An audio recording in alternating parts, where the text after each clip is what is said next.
Alors, bonjour tout le monde, je vais essayer de faire, bien sûr, rapidement, une récapitulation du transformateur monophasé, c'est-à-dire je vais commencer du vidéo précédent.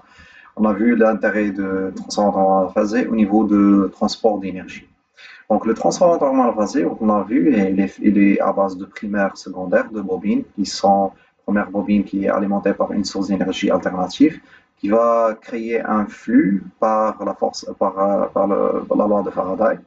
Et par induction mutuelle, ce flux va procurer la deuxième bobine.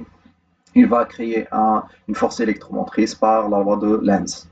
Donc, on a vu aussi que la tension primaire, la tension secondaire, elle dépend aussi du nombre de spires des bobines. Donc, V1 égale à N1 fois dérivée du flux sur dt et V2 égale à N2 fois dérivée de flux prime sur dt. On a vu que pour avoir un transformateur idéal, il faut que le flux il doit être égaux. Donc, dans le cas théorique, ils sont égaux si le flux il est 100% parcouru dans la deuxième bobine. D'où la solution, c'est d'ajouter un troisième élément qu'on appelle circuit magnétique, qui va se charger de guider le flux à parcourir entièrement la deuxième bobine.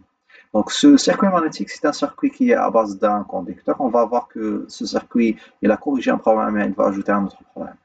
Donc, toujours on parle de transformateur monophasé.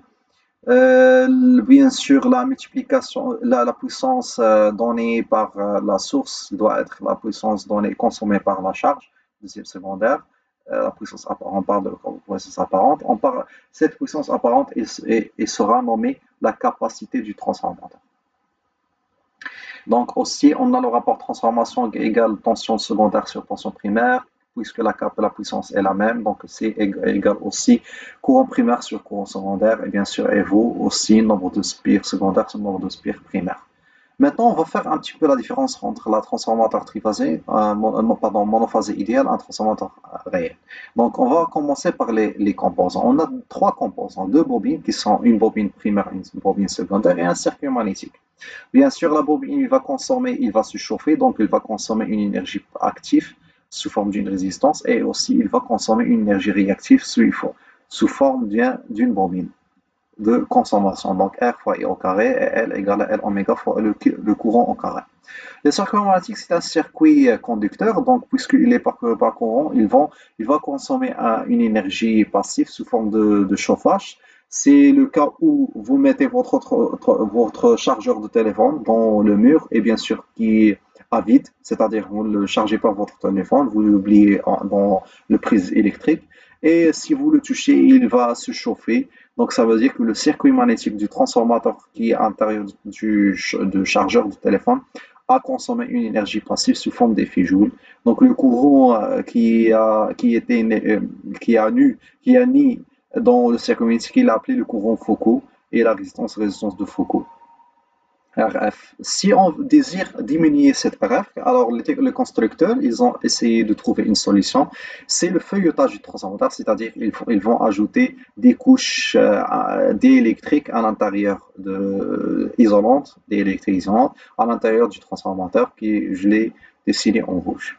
Donc bien sûr, si vous avez cette topologie, cette morphologie circumagnétique, donc vous avez comme un ensemble de spires parallèles, nombre ensemble de spires, ça veut dire c'est comme si vous avez une bobine rectangulaire qui va consommer aussi une énergie magnétique. Donc on va modéliser le circuit magnétique par une résistance RF en parallèle avec un champ magnétique par une réactance magnétique. Donc la différence pourquoi j'ai mis les bobines en série, en bobine et les circuits magnétiques en parallèle, si jamais il n'y a pas de génération de tension secondaire, donc on va éliminer XM, on va laisser uniquement le chauffage, donc c'est pour ça que je l'ai mis en parallèle.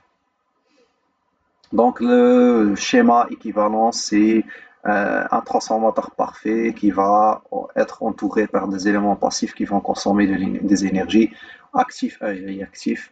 Le circuit magnétique, il est modélisé, je vais le modéliser en primaire. Et pour bit primaire, il va consommer une énergie réactive, une énergie passive. La V1, c'est la tension source qui va être donnée par le secteur et V2 c'est la tension de charge. Et bien sûr, vous avez E1 et E2 les tensions d'entrée primaire et secondaire. Et vous avez le courant secondaire I2 IS et courant primaire IP. Et vous avez le courant de la source I1. Donc il y a la différence entre I1 et IP par le cercle magnétique. Bien sûr, E2 égale à V2, car s'il n'y a pas de courant, donc V2 égale à E2, bien sûr, à courant à vide. Maintenant, on va commencer à comprendre les méthodes de simplification de ce circuit. On va commencer par la première hypothèse, c'est l'hypothèse de Cap. Alors, l'hypothèse de Cap, il va considérer que à vide, le courant I2 égale à I20 égale à 0 ampère implique que le courant IP0 égale à 0 ampère. Ça veut dire que le courant IA égale le courant IA 0 à vide. Okay, le courant I1,0, c'est le courant qui est parcouru dans le cercle magnétique. Donc, le courant à vide, il va être consommé par le cercle magnétique. Donc, l'hypothèse de Cap, il va négliger ce courant I1,0. C'est pour cela qu'on va avoir un autre modèle de circuit du transformateur monophasé. Puisqu'on néglige le courant I1,0, on l'a mis à gauche. Et on a le circuit suivant. Donc, on a R1X1, transformateur parfait. R2X2, secondaire, tension à vide. Et tension primaire V1. Donc, on va expliquer un petit peu la méthode, comment on va trouver un autre modèle plus simplifié, modèle de ramener au secondaire. Donc, imaginez avec moi que vous avez V1 égale une source qui va alimenter une résistance R1 et IA, le courant consommé par la résistance R1. Même chose pour les secondaires V2, I2, R2. Donc, on a R2 égale à V2 sur I2, pardon, qui est le rapport de transformation. V2 c'est la tension secondaire, I2 c'est le courant secondaire, qui est le rapport de transformation fois V1. Et le courant I2 c'est le I1 divisé par M1, donc on aura M2 au carré fois R1. Pardon. Donc si on veut ramener la résistance R1 vers le secondaire, on va multiplier par le rapport de transformation au carré. Donc on va plus simplifier le circuit, on va uniquement travailler au secondaire. Donc on a la source d'énergie V2. Au lieu de travailler avec la source d'énergie V1, on va trouver avec la source d'énergie tension à vide secondaire. On a R1 fois M1 au carré, X1 fois M1 fois M au carré, R2 et X2, et vous avez le courant de charge et la tension de charge. Z, c'est la charge. Très bien. Maintenant, on va essayer de plus simplifier ce modèle. Donc, on aura une tension, un circuit qui est équivalent du transformateur monophasé, donc une source d'énergie V2 et une résistance RS, XS. Question qu'on va poser maintenant, qui RS c'est bien sûr R2 plus R1 fois M au carré et XS c'est X2 fois plus X1 fois M au carré. Donc, la question qu'on va poser ici, c'est comment on va trouver ces éléments passifs. Et bien sûr, vous avez un transformateur monophasé qui c'est comme un boîte noire. Donc, on va essayer de faire des essais. On va commencer par le premier essai, c'est l'essai à vide, c'est-à-dire on va essayer de travailler avec un transformateur à vide, mais on ne va pas le charger. Donc, le courant secondaire égale à courant secondaire avec égale à 0 ampère, et la tension qui va être donnée de ce trajet, c'est la tension V0, V2,0. Et bien sûr, le courant, bien sûr, la tension à charge nominale est toujours égale à la tension à vide. Donc, ça, c'est toujours égaux. Contrairement à V2. V20 est différent à V2. On a une chute de tension causée par Fs et Xs. On a delta U2 ici, une chute de tension causée par V2 et Vs. Mais la tension de charge nominale est toujours égale à la tension de charge à vide. Toujours, réel, parfait, ainsi de suite. Donc, on va essayer de faire un essai. On va calculer, bien sûr, on a le rapport transformateur qui vaut la tension à vide sur la tension à charge. Secondaire à vide, tension à charge. Ce n'est pas la tension de charge de secondaire sur la tension de charge primaire. Ne faites pas cette confusion entre V20 et V2. Donc, les circuits équivalents, on va avoir un transformateur comme ça. Donc, la résistance RS, XS, il n'aura aucun effet parce que le courant parcouru dans la partie secondaire est nul. Donc, RS, XS n'aura aucun effet. On va avoir uniquement le circuit magnétique. Le transformateur, il va consommer un courant uniquement au niveau du circuit magnétique. Donc le courant I1 égale à courant I1 à vide. Si on met un transformateur, un wattmètre pour calculer la puissance primaire à vide, on n'aura que la puissance pour la puissance consommée à vide, c'est la tension primaire à vide ou bien primaire à charge au carré sur RF. Donc ça, on va l'appeler les pertes fer. Les pertes fer, ce sont les pertes du circuit magnétique. Maintenant, on va passer à un autre essai. On va faire l'essai en court-circuit. On va essayer toujours de voir le transformateur, bien sûr, pardon, je vais commencer rapidement. Le transformateur, le modèle du transformateur, bien sûr, on aura un GVF ici. On ne va pas alimenter notre transformateur par le réseau électrique, c'est-à-dire 220 volts, mais on va essayer d'avoir un GVF. Bien sûr, le GVF, ça, il va donner une tension à court-circuit qui est vraiment différente par rapport à la tension à charge. Elle est très inférieure par rapport à la tension de charge. Je vais vous expliquer pourquoi. Donc, on aura un RFXF, puisqu'on a une tension V1C qui est très faible.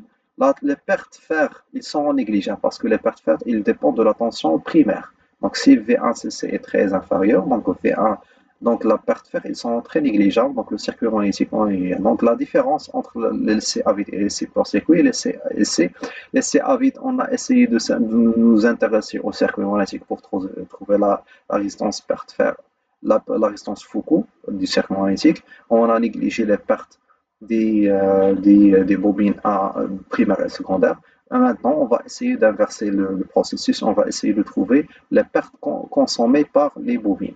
Donc, si on continue, bien sûr, notre modèle, on va avoir le modèle suivant. On aura uniquement, bien sûr, on va essayer de réguler la tension en court-circuit pour avoir que le courant parcouru en court-circuit dans le secondaire égale le courant de charge. Donc, I de M égale à I de CC toujours.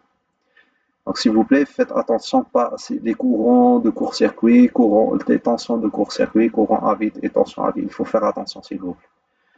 Donc, il y en a XSRS, l'énergie, la tension donnée par le transformateur, c'est M fois V1CC. V1CC est donné par M. Donc, les pertes en court-circuit, c'est 100 M fois V1CC le tout au carré divisé par la résistance RS. Donc, de ce fait, on va trouver RS. Et bien sûr, on a I de CC, on a le courant, on a on a la tension, donc on peut trouver ZS qui est la racine de RS plus XS au carré. Donc après, on a calculé RS, on a calculé ZS, on peut calculer aussi XS. Voilà. Donc on va essayer de faire un bilan. Donc on a les bilans, on a deux pertes, les pertes fer P1,0 et les pertes court-circuit. On a la puissance sortie, puissance d'entrée. Le rendement, c'est la puissance sortie sur la puissance d'entrée qui vaut la puissance sortie plus les pertes sorties plus les pertes fer et pertes court-circuit. Donc j'espère que j'étais clair. S'il vous plaît, ne faites pas la confusion entre les V1CC, V1 à charge, les I2CC égale à I2CC égale à I2 à charge toujours, parce que c'est une expérience qu'on essaie de varier V1CC pour avoir un courant de secondaire qui vaut le courant de nominal de secondaire. Et V10 c'est V1 à charge, donc ils sont égaux, mais V20 elle est différente à V2 parce qu'on a le circuit équivalent ici. Il y a la chute tension causée par RS et XS. Donc j'espère que j'étais clair. Merci pour votre attention et si vous avez des questions, n'hésitez pas à les poser.